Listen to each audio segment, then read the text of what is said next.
안녕하세요. 저는 올해 50 중반인 여자입니다.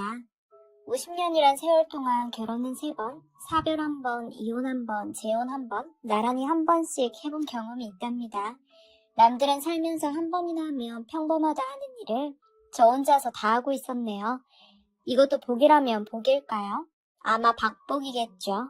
아무튼 다들 이렇게 얘기하면 그동안 무슨 일이 있었고 어떤 놈을 만났길래 그랬냐고 묻곤 합니다. 이런 게 실례인 줄도 모르고 호기심 어린 눈으로 저를 훑을 때면 자존감이 바닥을 치던 날도 여럿 있었지만 이제는 아무렇지도 않습니다.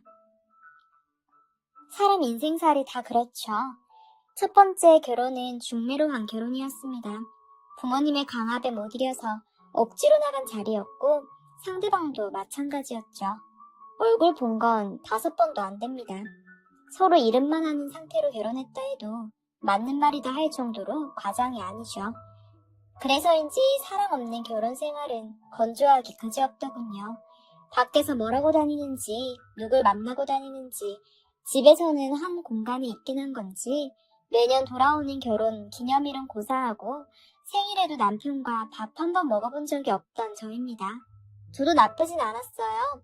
애초에 애정을 바라고 결혼한 건 아니었고 부모님 잔소리가 듣기 싫고 무서워서 결혼했을 뿐이고 시댁도 못 살게 괴롭히는 쪽도 아니라 오히려 부모님보다도 더 자주 반찬 만들어주시면서 못나고 무뚝뚝한 아들이랑 살아줘서 고맙다고 해주시는 분들이거든요.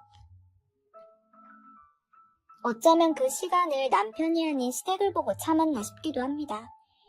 남편 봤다 시댁 어른들 뵈면 마음이 참 따뜻하니 좋았거든요. 진짜 가족을 이제서야 찾은 건 아닐까 그런 생각도 들었고요. 집보다 더 자주 찾아가게 되고는 했습니다. 달이 알아서 가더군요. 그래서 무난하게 아이 낳고 오순도순 잘만 살게 될 줄 알았습니다. 하지만 좀처럼 아이는 생기지 않았고 남편과 함께 병원을 가니 남편에게 문제가 좀 있어 아이를 평생 가질 수 없을 거다. 시험감도 힘들다 하더군요. 둘만 잘 살자. 남편과 병원을 나오며 그렇게 말했습니다. 어차피 계속 둘만 살았던 우리고 앞으로도 달라지는 거 없이 그냥 평소랑 같은 거라고 상실감 같은 거 가지지도 말고 남들 부러워도 말고 전 그러겠으면 강아지나 고양이 데리고 와서 키우자 그렇게 서로를 위로해 주었었네요. 그런 우리 사이가 금가듯이 쩍 갈라진 건 남편의 거짓말 때문이었습니다. 거의 반년이라는 시간을 출근한다는 말로 절 속였더군요. 남편은 회사에서 정리해고를 당했으면서도 저에게 말하지 않고 숨긴 채 회사를 다 가는 척 그렇게 매일 연기해왔던 걸 들켰습니다. 그동안 월급이라도 가져다 준 돈들도 모두 퇴직급여를 가져다 준 거더군요.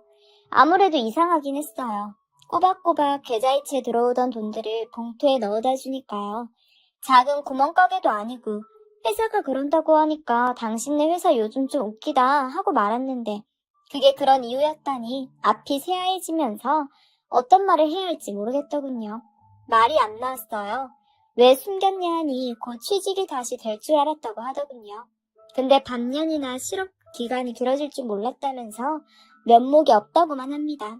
미안하다는 말도 했네요. 참 문제는 그것뿐만이 아니었습니다. 이제 와서 들키듯이 말하는 이유는 무엇이냐고 하니 사실은 퇴직금 중 절반을 주식에 투자했는데 그게 휴지 조각이 되었다고 당장 다음 달부터 월급이라고 속이며 가져다 줄 돈이 단 1원도 없다고 말하더군요. 당장 생활비며 꼬박 납부해야 하는 대출금 그런 것들은 어떻게 할 생각이냐 왜 안 하던 짓을 해서 있던 돈도 까먹었냐고 고래고래 소리 지르니 그럼 한순간 나앉게 생겼는데 자기가 뭐라도 해봐야 하지 않겠냐고 자기 마음 모르냐고 자존심 상한다 그런 소리만 해대니 화가 나서 꼴도 보기 싫다고 막말을 퍼부어댔네요. 결혼하고 목청 높여 싸운 건 그때가 처음이었습니다. 서로 못할 말하고 삿대질하고 분이 풀리지 않아서 남편 놈은 결혼 사진이 걸려있는 액자도 집어던지더군요. 저를 한 대 칠까봐 무섭게까지 했습니다. 그러고 나니 정이 뚝 떨어져서 꼴도 보기 싫었죠. 당장 돈을 벌어야 하니 식당 서빙하는 자리로 들어가서 설거지부터 시작해서 술 마시고 진상 부리는 아저씨들 상대까지 굳은 일이랑 굳은 일 닥치는 대로 했답니다. 어리석은 짓이지만 남편 놈이 괘씸해서 당신 언제 일할 거냐? 취업 준비는 아직 하고 있는 거냐? 그런 말도 못했네요. 시댁의 남편 잘렸다 그런 말도 차마 못했고요. 그냥 반찬 주러 잠시 들렀는데 낮에 회사도 아니고 길거리에 우리 애가 있더라. 무슨 일인지 물어봐도 되겠냐고 하는 시어머니한테 휴가라고 말았어요. 자기 아들한테 대놓고 못 묻는 그 심정이 어떻겠나 싶어서요. 근데 이 남편이란 놈은 생각이 있는 건지 없는 건지 밖에서 어떻게든 악착같이 돈 벌어오는 아내를 보고도 집안일이며 다시 취직할 생각을 전혀 하지 않고 놀고 먹고 자기만 하는 겁니다. 급기야는 하루 종일 술 사다 마시는 꼴을 보고 당신 정신 안 차리냐고 하니 너 같은 애랑 살기 싫다고 울더군요. 자존심 상하고 없는 사람 취급당하는 것 같고 어차피 자기 없어도 잘 살 수 있지 않냐며 자기를 놓아달라 서럽게 울어댔습니다. 그래서 시댁에서 무슨 일이냐고 걱정스럽게 하루가 다르게 찾아와 설득하고 아들이 해고당한 거였냐, 그 힘든 세월을 왜 혼자 감당했냐고 물어도 그냥 남편 놓아주려 한다 그 말만 되풀이했습니다. 우리 부모란 사람들은 와서 좋은 데로 시집 보내줘 놨더니 끝끝내 부모 가슴에 대못 박을 생각이냐고, 이혼하면 부모 자식 사이 없다 생각하고 평생 살려고 으름장을 놓는데 진짜 부모가 누군가 생각하게 되고 이 좋은 시댁을 떠나면 난 진짜 이제 혼자인가 싶더라고요. 어쩔 수 없이 마음을 무지개 먹고 갈라섰습니다. 그 이후로도 종종 시댁에서 전화가 왔지만 마음이 아프고 흔들려 연락 피하고 피하다 번호도 바꿔버리고 기회 있을 때 이사를 해서 지역도 완전 바꿔버렸네요. 그렇게 아무런 연고도 없는 곳에 가서 3년쯤 살았을 때였을 겁니다. 식당에서 만난 같은 사장님이 참 좋은 분이더군요. 다정하니 사람을 늘 보살펴주고 배려해주고 생일이다 지나가는 말로 했을 뿐인데 선물도 사주고 일찍 퇴근해라 신경 써주고요. 와이프와 일찍 사별했다 들었는데 그 와이프 사랑 참 많이 받아갔겠다 생각하니 부럽기까지 했습니다. 그 사랑 나도 받아봤으면 좋겠다는 생각이 힘든 생활에 그런 마음이 생기니까 사장님의 모든 행동에 가슴 설레어서 잠 못 들게 만들더군요. 쉬는 날에도 괜히 가게 앞을 얼쩡거리면서 사장님 한번 뵈려고 우스운 짓도 해봤네요. 그렇게 티를 낸 덕분에 사장님과 제 사이에 조금씩 변화가 생겼습니다. 가게 일이 아니라 개인적으로 만나는 날도 생기고 또 서로의 집에 가서 하룻밤씩 밤을 지새우며 이런저런 살아온 이야기 얘기도 하고 재미지게 요즘 애들이 연애하듯 그렇게 시간 보냈죠. 사장님에게 들은 이야기는 하나같이 가슴 절절해지는 마음 아픈 이야기들 뿐이었습니다. 부모님 없이 외롭게 살아와서 한평생 반듯한 자기 가정 하나 이루는 게 일생의 꿈이었는데 와이프가 그렇게 가고 혼자 남으니 자기 인생은 왜 이렇게 구질구질하고 외로운가? 인생 절반에 걸친 회의감이 들어 정신건강의학과도 다녀봤다 하더군요. 그런 삶에 제가 찾아와 하루하루가 다시 행복해지고 설레이니 이때를 주시려고 하느님이 그간 나를 이렇게 못살게 괴롭혔나 싶더랍니다. 그 말을 하며 손을 꼭 붙잡고는 사랑한다 말하는데 그 목석 같은 남편과 살았던 지난 세월들이 아프게 느껴질 정도로 행복하고 좋더군요. 저도 그래서 사랑한다 말하고 결혼한 부부처럼 살림도 합치고 함께 살았답니다. 동거만 했어요. 사장님이 혼인신고는 천천히 해도 되지 않겠냐고 해서 그러자 그랬죠. 그런데 사람 운명이라는 게 늘 불행할 수만은 없듯이 늘 행복하기만 할 수도 없더군요. 몸이 조금 피곤한 것 같다고 남편이 그러길래 알았다 그럼 당신은 집에서 쉬어라 가게에 나 혼자 다녀오겠다 하고 집을 나선 날입니다. 그날따라 괜히 불안하고 징조가 좋지 않아서 남편에게 틈날 때마다 전화했습니다. 밥은 먹었냐? 몸은 좀 나아졌냐고요. 그때마다 당신 내 생각 때문에 아무것도 못하는데 가게 빨리 마무리하고 집에 돌아오라고 나도 보고 싶어 죽겠다고 오히려 능글맞게 말하는데 얼마나 기쁘던지요. 그런데 기쁜 와중에도 불안한 마음이 통 가시지 않아서 정말 가게를 빨리 마무리하고 집으로 급하게 가던 길이었습니다. 집에 다 왔을 때쯤 남편으로부터 문자 하나가 오더군요. 사랑해, 못난 나를 사랑해줘서 너무 고맙고 당신에게는 늘 미안한 마음뿐일 것 같아. 무슨 일인가 싶어 전화를 거니 받지도 않고 집에 돌아가니 이게 무슨 일인가요? 남편이 극단적인 선택을 했더군요. 마음에 울이 깊었던 탓인지 아니면 저 모르게 또 다른 어떤 일이 있었던 건지 알지는 모르지만 남편은 다시 돌아오지 않을 곳으로 멀리 떠나버렸답니다. 장례를 치르는 것도 저의 몫이었어요. 그런데 이게 무슨 일입니까? 죽었다는 와이프가 떡하니 산채로 자기 남편한테 천년이 있다고 고래고래 소리를 지르며 제 머리를 쥐어뜯는 거 아니겠습니까? 둘 사이에서 낳은 아이라고 어린애도 둘 데리고 왔더군요. 일찍 죽었다던 부모님도 나타났습니다. 착하고 순진하고 남 배려할 줄밖에 모르던 애 꼬신 게 당신이냐고 온갖 모욕적인 언사와 폭력을 행사하는데 이게 무슨 일인가 사리 분별할 틈도 없이 당인을 재간이 없어 저는 도망치듯 장례식장을 벗어났습니다. 장례가 마치고 마음을 추스린 그 사람 와이프라고 우기는 사람에게 연락을 해서 만나자고 말했습니다. 처음엔 욕만 퍼붓더니 그래 어디 만나서 얘기하자 그러면서 자기 집으로 오라 하더군요. 그래서 간 집에는 정말로 그 여자와 죽은 남편이 함께 찍은 웨딩 사진이 집안 곳곳에 있었습니다. 또 그날 장례식장에서 봤던 아이의 것으로 보이는 유아용품도 보았고요. 마음이 복잡하니 착잡해지는 것도 잠시 정신이 아득해졌습니다. 예의상 주는 차를 마시며 생각을 정리했지요. 나에게 지금 무슨 일이 일어난 건지 되뇌었습니다. 와이프라던 사람이 하는 말은 놀랍기만 했습니다. 그렇게 자상하고 착하던 남편이 어느 날부터 욕을 하고 집안 물건을 부수며 이혼해달라 요청하더랍니다. 이혼 안 해주면 너 죽고 나 죽는 거다.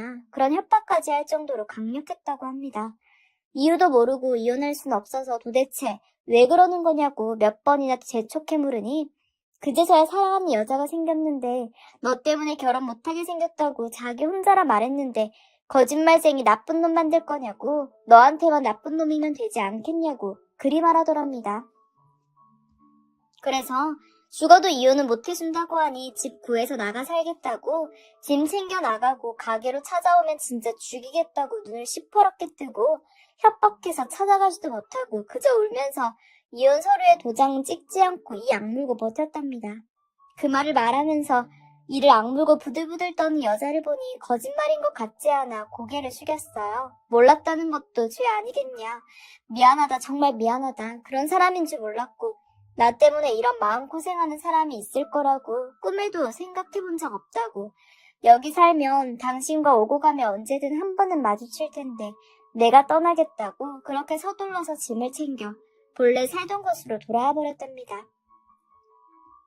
그 상황이 되니 아예 몰랐던 곳에 가서 새로운 출발을 하기 겁나더군요. 용기가 나지 않았어요. 그곳을 떠나면서 딱 하나만 되뇌었습니다. 나는 그런 쓰레기 같은 사람은 모른다.